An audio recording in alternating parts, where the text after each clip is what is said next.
सो प्रभु परमेश्वर का धन्यवाद हो। प्रभु यीशु मसीह के नाम को महिमा मिले। हमारे उद्धारकर्ता प्रभु यीशु मसीह के नाम में हम आज अंगीकार के विषय में सीख रहे हैं। और मैंने फिलिपियों की किताब और उसके दूसरे अध्याय के आधार पर आपको ये बता दिया था, दूसरे अध्याय के 10वें पद और 11वें पद में, कि जब मैं और आप अंगीकार करते हैं तो परमेश्वर के नाम की महिमा होती है। और दूसरा चीज ये बता दिया कि जब हम अंगीकार नहीं करते तो परमेश्वर की महिमा की क्या होती है, रुकावट होती है। और इसके साथ ही साथ मैंने ये बता दिया था दूसरी बात, कि जब हमारे जीवन में नम्रता आती है, अर्थात नम्रता के साथ हम प्रभु के सामने घुटना टेकते हैं, तब प्रभु यीशु को हम प्रभु करके अंगीकार करते हैं। तो कौन कौन अंगीकार करेंगे प्रभु को प्रभु करके? स्वर्ग की सारी कायनात, पृथ्वी के हरेक जीव जंतु, पशु पक्षी प्राणी जलचर, और पृथ्वी के नीचे अधोलोक और नरक की हरेक शक्तियां एक समय पर प्रभु को यीशु करके अंगीकार करेगी। यीशु आप ही प्रभु हैं। हालेलुया। तो इसी अंगीकार की सीढ़ी को आगे बढ़ाते हुए हम आ गए हैं मरकुस रचित सुसमाचार और उसके 5वें अध्याय के पहले पद से आगे, और जहां पे एक दुष्ट आत्मा, जिसका पता है गिरासेनियों के देश का कब्र। बाइबिल कहती है गिरासेनियों नाम एक देश में यीशु मसीह और उसके 12 चेले पहुंचे। क्या करने के बाद? आंधी और तूफान को शांत करने के बाद। देखिए, आंधी और तूफान को शांत करने के बाद प्रभु यीशु मसीह आगे गिरासेनियों के देश में गए और गिरासेनियों के देश में पहुंचे और नाव पर से उतर गए। तो नाव पर से उतर कर एक मनुष्य के अंदर क्या थी? अशुद्ध आत्मा। क्या थी मनुष्य के अंदर? बाइबिल कहती है मनुष्य के अंदर एक अशुद्ध आत्मा थी। अब मैं आपको बताना चाहता हूं, पहला कुरिन्थी 3 अध्याय 16 पद में लिखा है, क्या तुम नहीं जानते कि तुम्हारा देह किसका मंदिर है? पवित्र आत्मा का। आमीन। क्या तुम नहीं जानते कि तुम्हारा देह पवित्र आत्मा का मंदिर है? अर्थात मनुष्य का शरीर तो पवित्र आत्मा का मंदिर है, लेकिन इसमें रह कौन रहा है? अशुद्ध आत्मा। मेरे प्रियो, जो आत्मा मनुष्य के अंदर रहना है वही आत्मा मनुष्य के अंदर रहना चाहिए, और जो आत्मा मनुष्य के अंदर नहीं रहना है वो आत्मा मनुष्य के अंदर नहीं रहना चाहिए। बाइबिल ऐसा कहती है।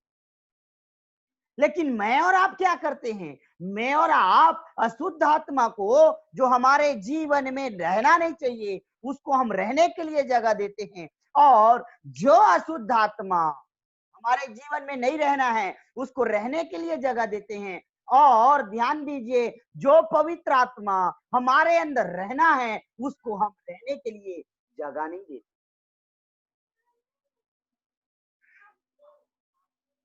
और जब ये अशुद्ध आत्मा, जो हमारे शरीर में रहने के लिए नहीं है, वो रहने के लिए आ जाती है, तब उसमें अधिकार जताती है।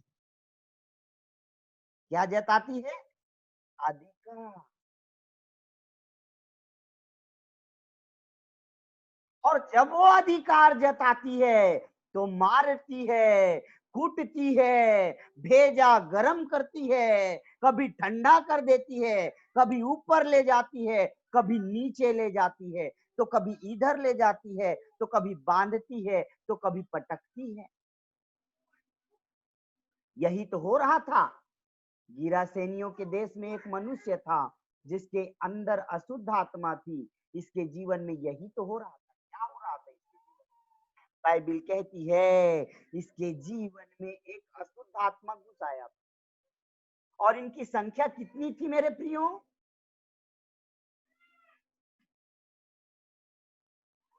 इनकी संख्या कितनी थी पता है क्या?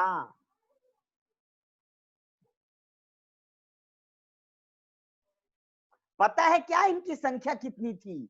बाइबिल कहती है प्रभु यीशु मसीह ने पूछा,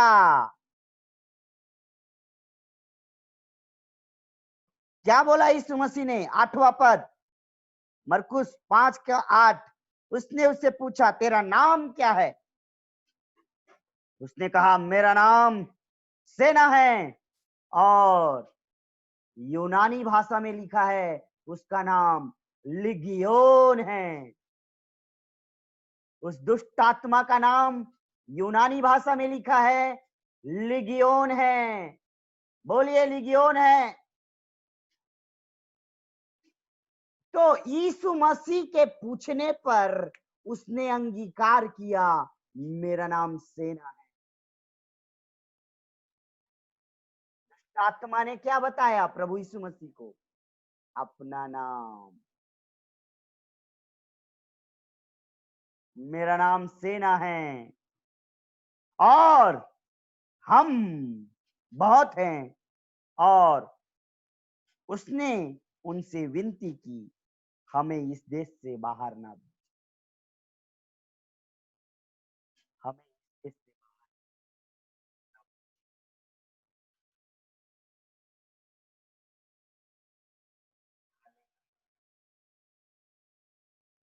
देखिए मेरे प्रियो, बाइबल क्या कहता है? ध्यान से सुनिएगा, अच्छे से समझिएगा बाइबल क्या कहता है।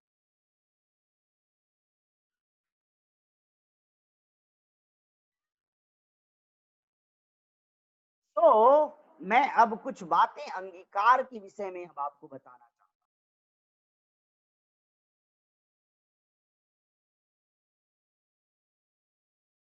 6वां पद, मरकुस रचित सुसमाचार 5वें अध्याय की 6वें पद में ऐसा लिखा है, वह यीशु को दूर ही से देखकर दौड़ा और उसे क्या किया?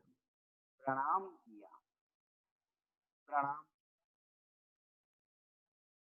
मैंने आपको एक्ट्स प्रेयर के पहले ही भाग में बता दिया था एडोरेशन में क्या, कि एडोरेशन का मतलब है आराधना करना। और कैसे आराधना करना है? घुटने टेककर, खड़े होकर, हाथों को उठाकर, झुककर। और बाइबिल कहती है ये दौड़कर प्रभु यीशु मसीह के पास आया। अंधकार से ग्रसित व्यक्ति, और ग्रसित व्यक्ति आकर सबसे पहले क्या किया? घुटना टेका या प्रणाम किया या आराधना, सरेंडर, समर्पित किया। और समर्पित करके ऊंचे शब्द से चिल्लाया। देखिए अंगीकार कैसे होना चाहिए? मच्छरों के समान ऐसा हम करते हैं। इसका मतलब आपके बगल में जितनी मम्मी है ना, आपके बगल में बेटा बेटी है ना, इनको भी सुनाई नहीं पड़ेगा कि हम क्या प्रार्थना कर रहे हैं। बाइबिल कहती है अंधकार से ग्रसित व्यक्ति जो गिरासेनियों देश में था, जब यीशु के पास आया, आराधना किया, प्रणाम किया, उसे प्रणाम करने के बाद जब अंगीकार करने की बारी आई तो उसने कहा क्या? हे प्रभु चिल्लाकर। इसका मतलब है मेरा अंगीकार कैसा होना चाहिए? ऊंचे शब्द से होना चाहिए। मेरा अंगीकार ऊंचे शब्द से होना चाहिए। क्यों?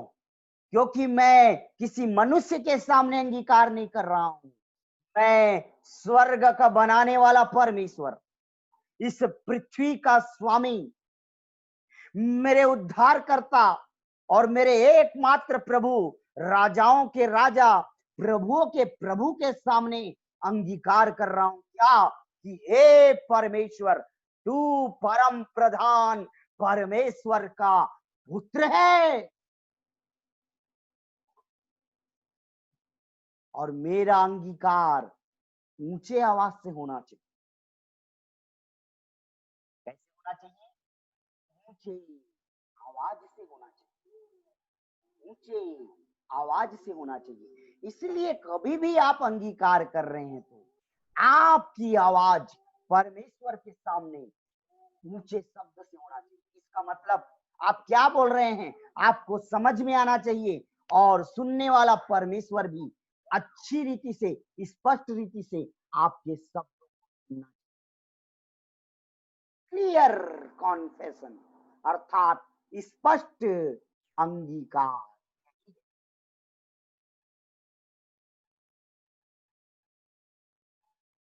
ऐसा अंगीकार, स्पष्ट अंगीकार। देखिए कैसे अंगीकार किया इस अंधकार से ग्रसित व्यक्ति ने। हे प्रभु, हे यीशु, परम प्रधान, परमेश्वर के पुत्र, परमेश्वर के पुत्र, परमेश्वर के पुत्र, हे यीशु, परम प्रधान, परमेश्वर के पुत्र, परमेश्वर के पुत्र। आइए एक पद निकालेंगे।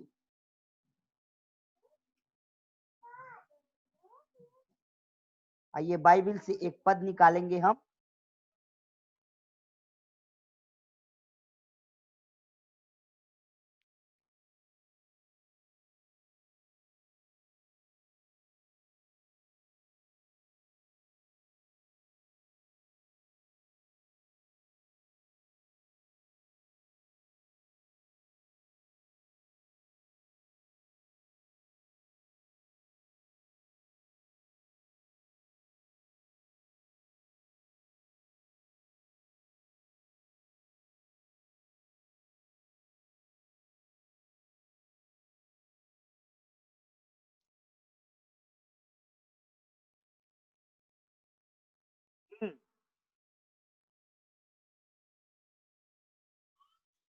की किताब पहला अध्याय 32 पद। Luke chapter 1 verse 32। क्या लिखा है? यहां ऐसा लिखा है, वह महान होगा और परम प्रधान का पुत्र कहलाएगा, और प्रभु परमेश्वर उसके पिता दाऊद का सिंहासन उसको देगा। तो इसका मतलब है वो व्यक्ति जो दुष्ट आत्मा से ग्रसित था, जो दुष्ट आत्मा अंगीकार कर रही है, उसको मालूम था कि ये स्वयं कौन है? प्रभु है। ये स्वयं परमेश्वर का पुत्र है, परम प्रधान का पुत्र। क्योंकि वचन में यीशु के बारे में लिखा है कि वो परम प्रधान का पुत्र है और वो कहलाएगा। इसका मतलब अंधकार की शक्ति को मालूम है मेरे प्रियो, यीशु कौन है। मैं आपको बताता हूं, हम स्पष्ट अंगीकार कब कर पाएंगे? जब हमें उन चीजों की जानकारी रहेगी। आपके जीवन में घटने वाली घटना जिसको आपको अंगीकार करना है, उस अंगीकार, उस घटना के बारे में आपको पूरी पूरी जानकारी हो जाएगी तो आप क्या कर पाएंगे? स्पष्ट अंगीकार। हालेलुया। फिर से सुनिए, अंधकार से ग्रसित व्यक्ति अंगीकार कर रहा है क्या? क्या अंगीकार कर रहा है? फिर से बता रहा हूं, हे परम प्रधान परमेश्वर के पुत्र। क्यों अंगीकार किया? क्योंकि उसे मालूम था कि यीशु क्या है? परम प्रधान परमेश्वर का पुत्र। वचन में लिखा है, अंधकार की शक्ति यीशु को जानती भी है, उसके वचन को जानती भी है, उस पर विश्वास भी करती है, परंतु वचन पर नहीं चलती। उसको मालूम था सारी। हालेलुया। Thank you Jesus.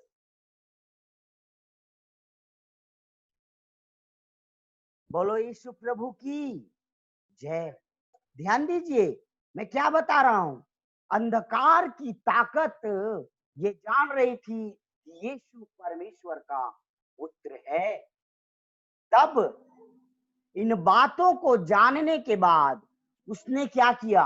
अंगीकार किया। क्या अंगीकार किया? हे परम प्रधान परमेश्वर के पुत्र। और मैंने ये बताया, मैं और आप अंगीकार कब कर पाएंगे? जब हमें जानकारी होगी तब। तो दो बातों की जानकारी आपको होना जरूरी। परमेश्वर के बारे में पूर्ण तरीके से जानकारी वचन के अनुसार आपको होना जरूरी है। कैसे जानकारी होगा ये? जब हम संगति में आएंगे, जब हम शिक्षा को ग्रहण करेंगे, जब हम कलीसिया में आराधना करने के लिए आएंगे, तब हमें इन बातों की जानकारी होगी कि वचन क्या कहता है परमेश्वर के बारे में, यीशु के बारे में, पवित्र आत्मा के बारे में, सेवकाई के बारे में वचन क्या कहता है। इसकी स्पष्ट जानकारी हम संगति में आने से होगी। और दूसरी जानकारी किस बात की होनी है आपको? मेरे अंदर ऐसा कमी क्या है या घटी क्या है या ऐसा पाप क्या है जिसे मुझे अंगीकार करना है। कैसे होगा ये जानकारी? ये भी जानकारी आपको संगति में आने के द्वारा होगा।